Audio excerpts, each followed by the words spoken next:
For whom the bell tolls, it tolls for thee. Would you all come up to this end of the excellent facility here and we'll get the proceedings underway. I've read, maybe you have too, with some disbelief, every chapter in a book we're here to launch. 8 marathons in 8 countries over 8 weeks. Now I'm very much the richer for the reading. So I introduce the couple on the run. Andrew has worked in senior positions and in 2004 was awarded the Customer Service Institute of Australia's Victorian Chief Executive of the Year. As a 37-year-old, he went back to study and achieved master's degrees from not only Monash, but the University of the Sunshine Coast and from Swinburne. Sue is small and light, all muscle and sinew. Good looks too. She had been a top performer in a variety of sports all her life, excelling at tennis and squash, swimming and athletics, as well as being academically brilliant. You might have gathered I'm a bit bigger than your average marathoner. Next time you get on a plane and you've got a suitcase in each hand, that's about the amount of extra weight that I carry every time I get out for a run compared to an elite runner. I have one claim to fame which I'll share before Sue goes on, and that is I set the record as the fastest ever Australian in the Lake Placid Marathon. It was the first time that the Lake Placid Marathon had been held.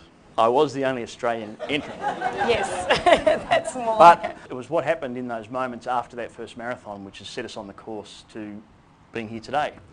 We're getting our photo taken afterwards and a person came up to us and said, "Wow, you guys ran together, you're so lucky, I wish I had someone to run with."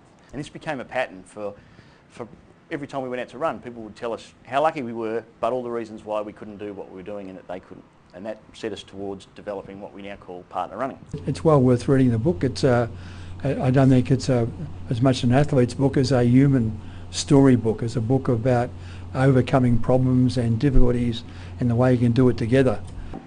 Somebody like Ron sets the example of having a go because you might win. Whereas up until that point, people like us had sat at home scared to have a go because we might fail. At the core of it are what we call 3 Ps. The first one is what's your preference with running? Do you like to train with other people but run an event on your own? Do you like to run and train with somebody else? Or maybe you've got a virtual training partner that you never actually meet, but you might put on Facebook, "I've run 5 kilometres today," and somebody else will respond to you, "I have too." And so you're sharing that partnership. How can you just run 8 in a row? Well, I think it's a matter of being sensible. We're not out to break any world records. We're there for the joy of running together. And that's what we're passionate about, is encouraging others to exercise together. Every challenge that we've had since we've been together has been talked through on a long run. And like a lot of blokes, I'm not good at sitting around the kitchen table and having a heart-to-heart, but run me into the ground after 2 hours and I'm all ears on this. Marathon accomplishment, Sue and Andrew O'Brien.